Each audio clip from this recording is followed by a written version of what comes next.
Okay, we're on the set here of... Wait, do I have to stay this bent down?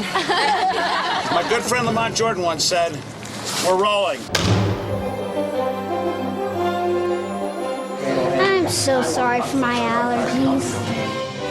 So Joe and Rosalind, we're going to get in the middle with Peyton. Then everybody else come around. Cheers. This is those behind-the-scene things that you see when, like, the making of a movie. Hey, bada-ba-boo-ba! If I had a dime for every time I heard that one. Places, please. Cut! Hey!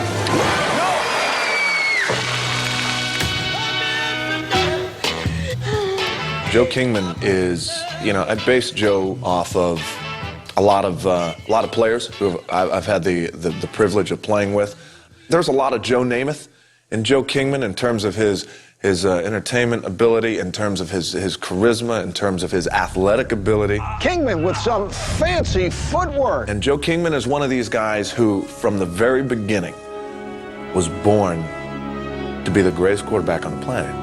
At the beginning, Joe is really an obnoxious, really a jerk. This guy, Joe, has to be the coolest, the studliest, the best athlete, the best-looking guy, yet at the same time, the comedy's got to stem from how just completely out of loop and out of touch he is from the world around him. I don't know what it is you're selling, but I have. Here's a hundo. It's Dwayne Johnson. A lot of people don't know his name's Dwayne Johnson. It's Dwayne Johnson. In real life, I don't know if you've noticed, Dwayne is built a little bit like me. We share the same facial features. We both go to the same gym. I think Dwayne brings a lot to the table because he is this kind of bigger-than-life persona, and I think a lot of what he kind of has done, both, in the ring and in the acting world, kind of lends itself to this character. Can you feel it? Can you smell it?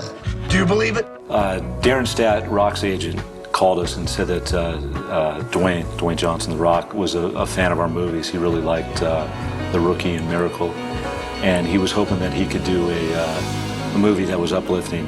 One of our executives, Nicole Millard, came back with a more drawn-out outline, and we were just like blown away. We said, this is terrific, and she said, well, there's one catch. She'd like to write it with her writing partner. Her and her writing partner, Catherine Price, were just starting out. We were just like trying to come up with a sports inspirational drama for The Rock, and we thought it'd be a little more fun to see, him with the little girl, and just that image kind of popped into our head, and then it was kind of born from there. What'd I do? Finding an actress like Madison is like, mining for gold. Hurry up, offense. No huddle.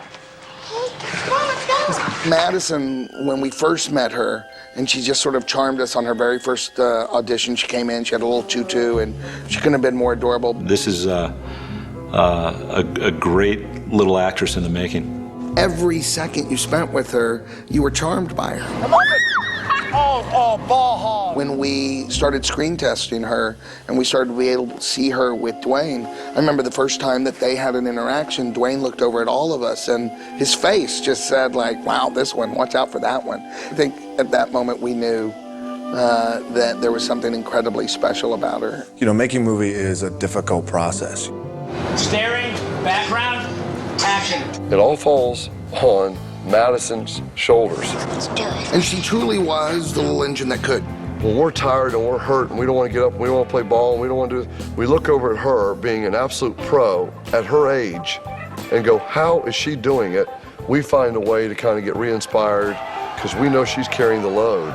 And working with Madison is really quite scary because when you talk to her, you see her work, and then you talk to her, it seems as if she's been here before. She taught me how to act. I think everybody thinks she's about 35. She's 8, but she has the maturity of a 40-year-old woman. The thing that impresses me the most is that she's still a real little kid. I want to continue acting, but I'd like to be a director too one day. If Andy called in sick one day, she could probably direct. I'm Andy Fickman, director. I gotta tell you, Andy had told me, he said, I promise you that you will not have more fun on the set, ever.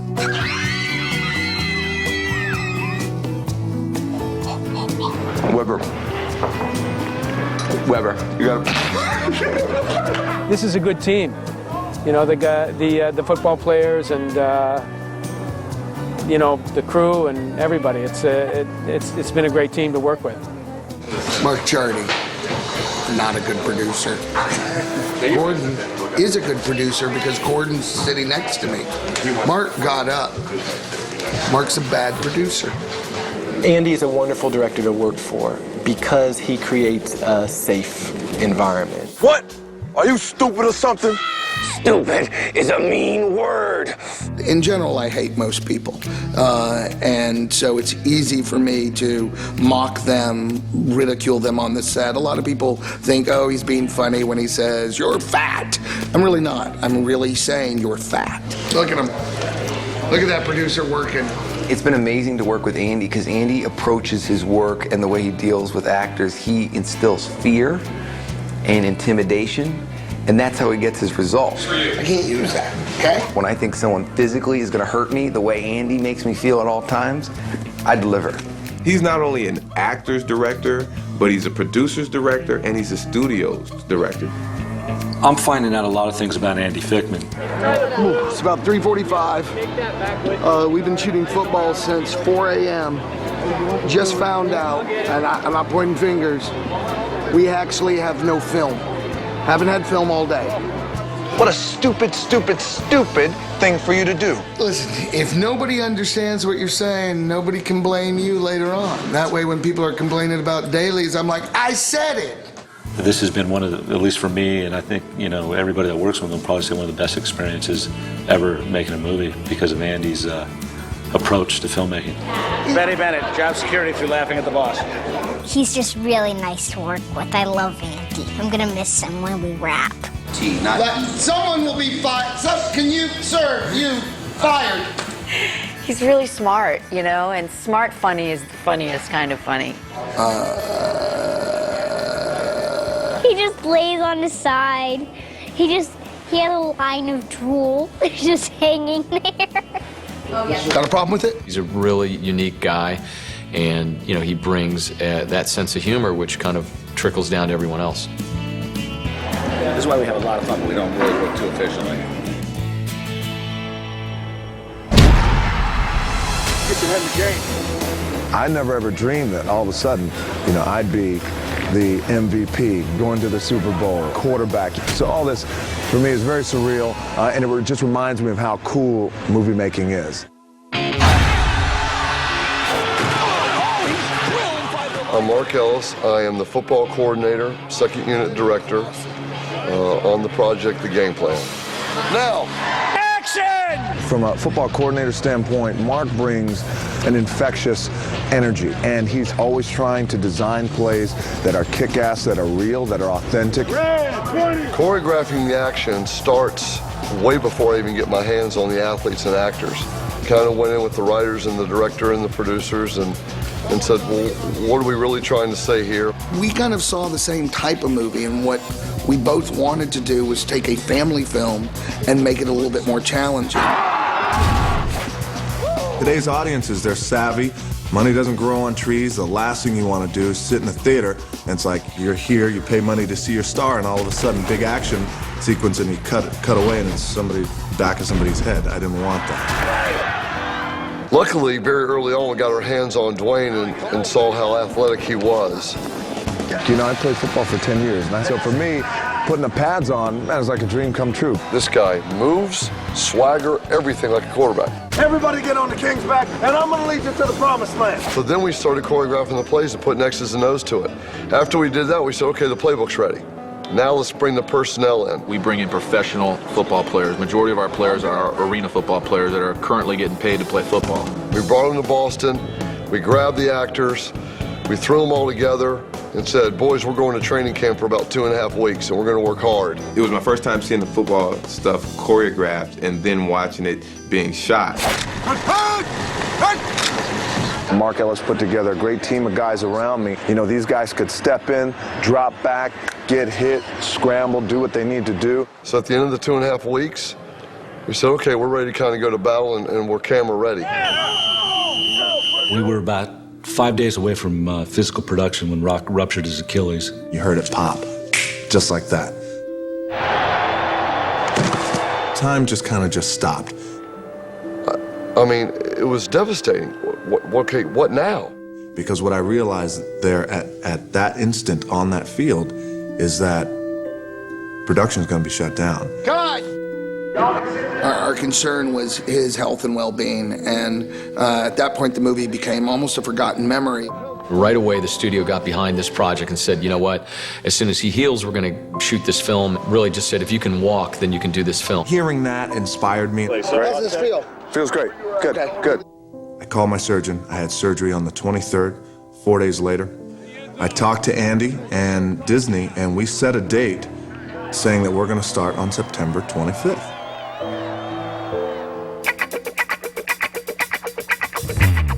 And then when he began a healing process and we felt like we were going to be able to make it work, we did have to approach everything. You're talking about a movie with ballet, a movie with football, a movie with stunts, a movie where just the nature of his character is a guy who, you know, doesn't walk slowly out to his car. He's got to be running sort of everywhere.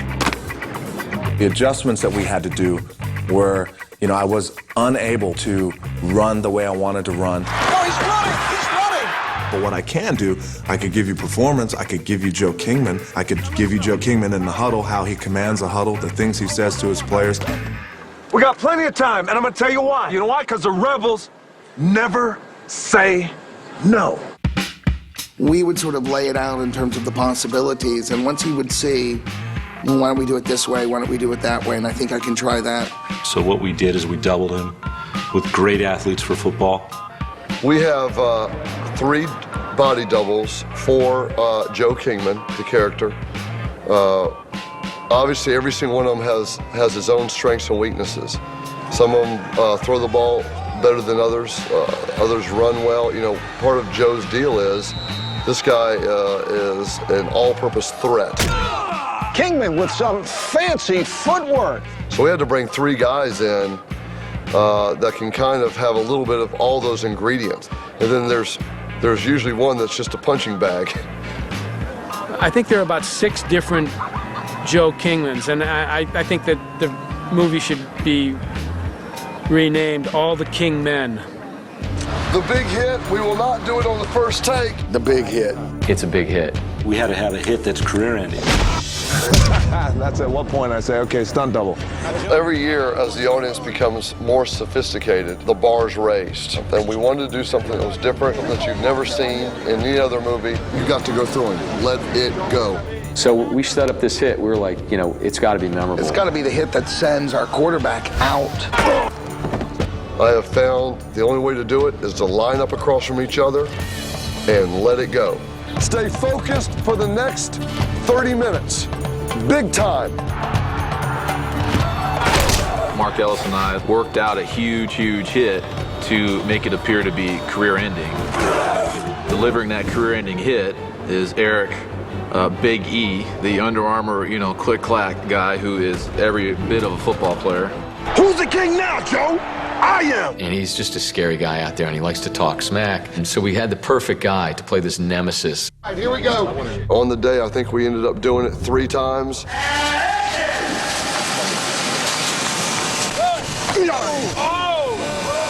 Try to launch him.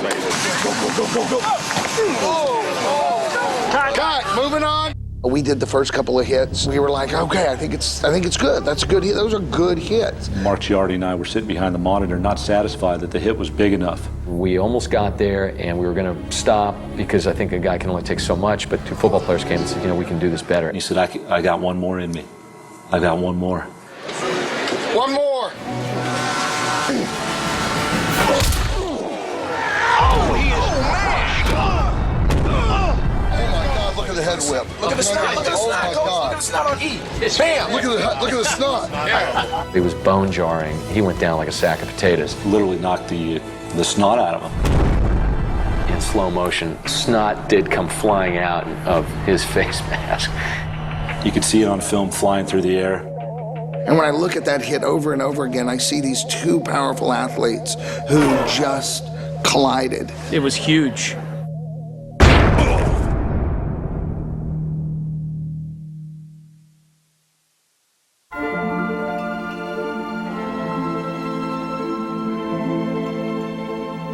I do find a lot of similarities between ballet and football. What I realized personally is just how incredibly difficult ballet is. When you dance ballet, the balance has to be incredible. It's about the footwork. I certainly think it applies athletically. When a wide receiver has to make that catch and keep both of his feet in bounds, I think that's where, you really see the correlation between doing ballet and playing football.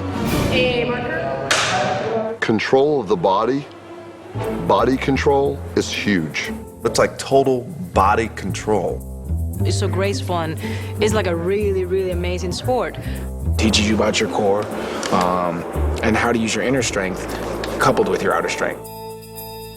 I just think the overall body control that ballet teaches and the core strength is invaluable, and it can be easily applied to the football field. Touchdown! As a guy, like, ballet, yeah, ballet. And it's tough. There's a lot of agility that's involved in both sports, and the uniforms are sometimes different.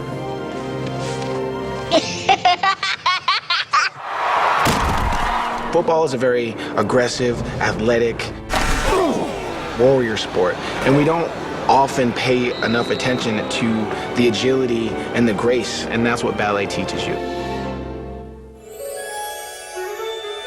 The way we attacked ballet was the same way we attacked football. If you're going to do it, make it the grandest it can be. We went for one of the best theater companies in the country, the Boston Ballet. We were lucky enough to have a window to use them.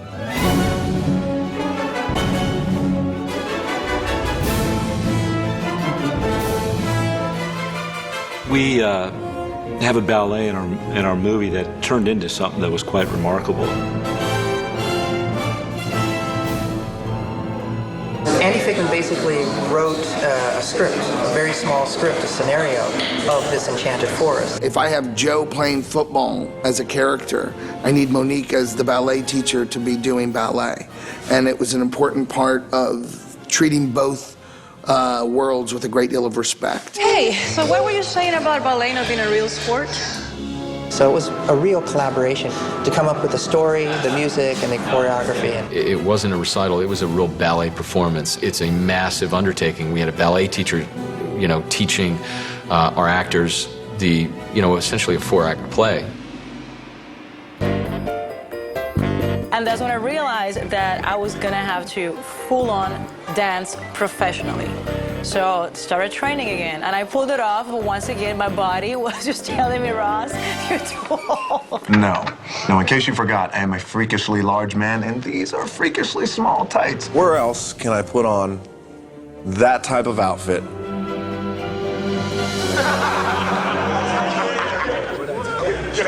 It's not an outfit that most people would be brave enough to get into. It was like a unitard.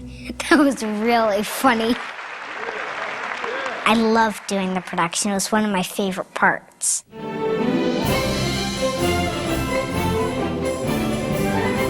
Well, I did ballet for 4 years, but of course I had to learn the choreography. Wow. I am familiar with ballet. Love the energy. We're just about to go behind the scenes with the game plan dances. This is Lauren. Hi. Alisa. This is Lily. Made a ton of friends from the Boston Ballet girls. Hi, Laura. How are you today? Good. How's everybody's grades, by the way?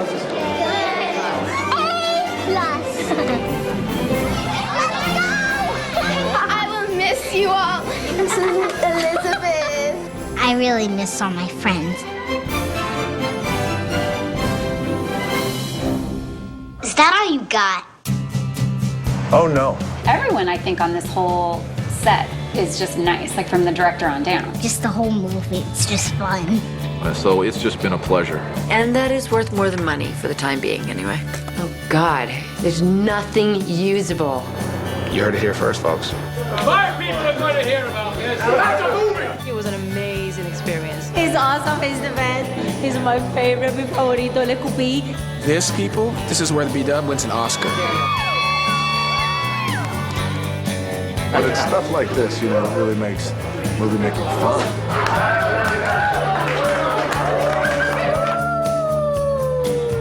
So we got very, very, very lucky across the board. Hey, bada, boo, boo, ba.